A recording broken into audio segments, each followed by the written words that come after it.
Semoga tetap sehat ya. Perkenalkan, nama aku Neng Fitriatul Hasanah dan di samping kiri saya ada Asfiah. di samping kanan saya juga ada Lydia. Nah, teman-teman, kali ini kita akan belajar apa nih? Kita akan belajar tentang keadilan sosial. Wah, pasti seru. Mari kita langsung ke kelas. Yuk!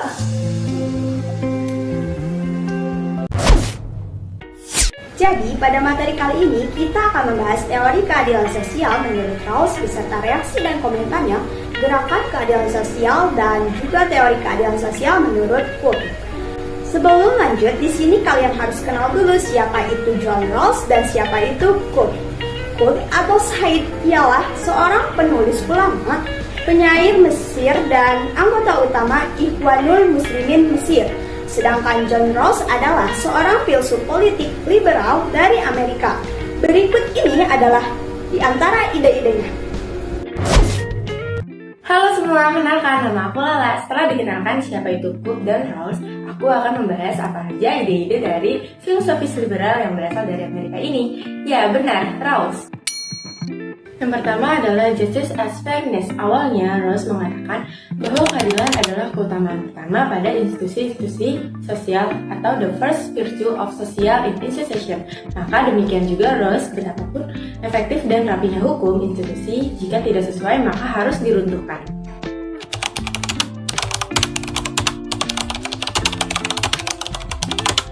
Nah, jadi bagi Rawls, pentingnya keadaan sosial adalah untuk tidak membeda-bedakan orang dalam mendapatkan hak dan kewajiban. Dasar status merupakan keseimbangan yang tepat antara berbagai iklim yang berkompetisi untuk mendapatkan keuntungan kehidupan sosial.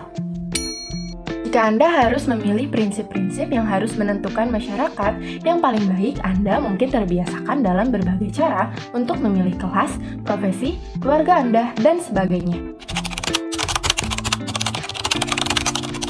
Ide-ide dari teori keadilannya John Rawls yang ia sebut sebagai justice as fairness, adil itu fair, adalah posisi original position dan tirai ketidaktahuan veil of ignorance.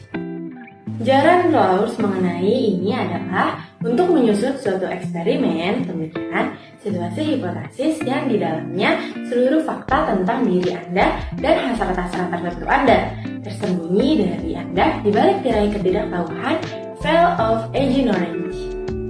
Anda harus membayangkan untuk tidak mengetahui apakah Anda mempunyai kerja atau tidak, apa jenis kelamin Anda, apakah Anda mempunyai keluarga, di mana Anda hidup, sepintar apa Anda, apakah Anda seorang optimis, pesimis, atau seorang penagih narkoba. Namun, pada saat yang sama, Anda mempunyai target yang baik dalam politik dan ekonomi, basis bagi organisasi sosial, dan hukum-hukum tentang psikologi manusia.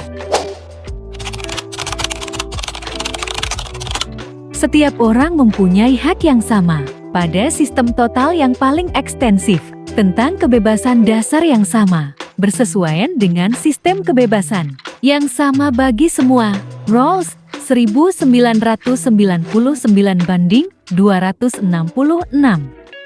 Teman-teman, setiap orang memiliki hak yang sama dalam sistem kebebasan. Maksudnya ialah setiap orang menginginkan kebebasan yang sama dengan orang lain. Jika orang tersebut tidak mendapatkan kebebasan, maka ia disebut korban atau diskriminasi.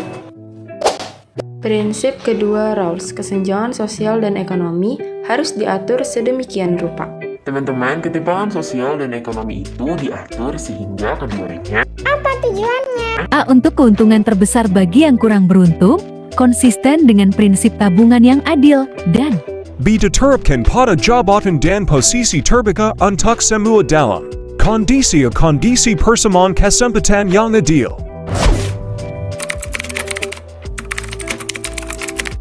Para kritikus telah mengklaim tentang pendekatan Rawls ini bahwa apa yang seluruh Rawls lakukan dengan eksperimen pemikiran tentang posisi original adalah sebenarnya mengkonfirmasi prasangka-prasangka liberal sebelum ada pre-eksis.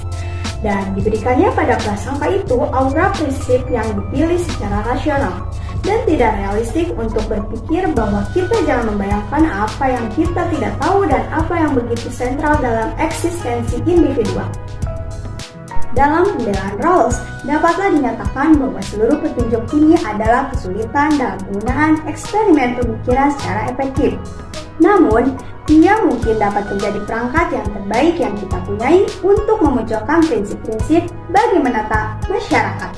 Bahkan, gambaran-gambaran psikologi manusia ini nampak tidak sempurna dalam banyak hal.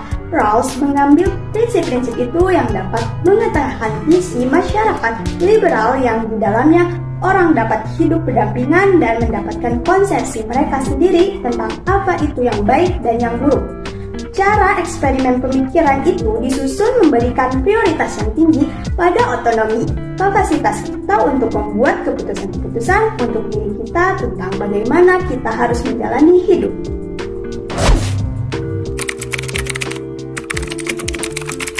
Berikutnya yaitu ada gerakan keadilan sosial. Nah, teman-teman, keadilan sosial juga merupakan konsep yang digunakan untuk menjelaskan gerakan menuju dunia yang adil secara sosial, yaitu gerakan keadilan Global Justice Movement.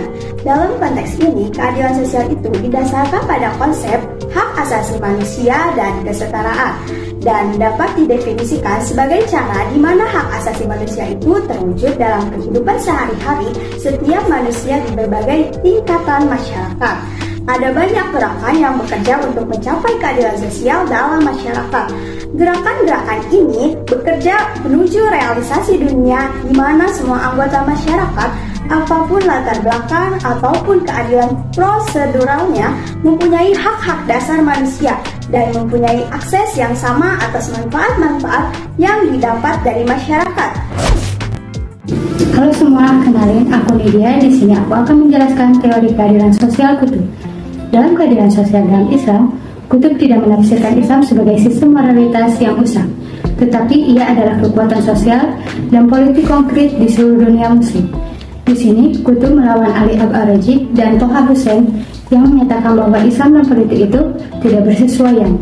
Qutb menyatakan tidak ada alasan untuk memisahkan Islam dengan perwujudan-perwujudan yang berbeda dari masyarakat dan politik.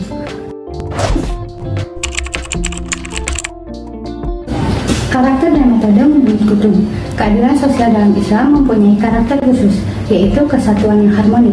Islam memandang manusia sebagai kesatuan harmoni dan sebagai bagian dari harmoni yang lebih luas dari alam raya di bawah arahan penciptanya.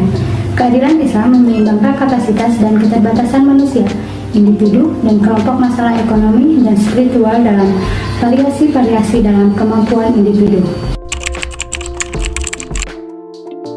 Konsep etika Qutb. Melalui diskusinya tentang pentingnya keadilan dalam Islam dari sudut etika filsafat moral, keadilan dengan demikian merupakan konsep etis. Etika ini berakar pada apa yang ia sebut sebagai pondasi keadilan sosial. 3 pondasi keadilan sosial dalam Islam menurut Qutb. Pertama yaitu pembebasan nurani, pembebasan dari segala pelayanan, dan pembebasan dari ketakutan dan perhambaan pada kekayaan, keinginan, dan ambisi. Kedua yaitu persamaan manusia menghalangi superioritas berdasarkan pada kelahiran, ras, agama, patriotisme, atau jenis kelamin. Dan yang ketiga yaitu solidaritas sosial, menyeimbangkan hak-hak individual dengan tanggung jawab mutual dalam masyarakat dan membolehkan untuk membuktikan moral dan proteksi legal atas hukum dan masyarakat.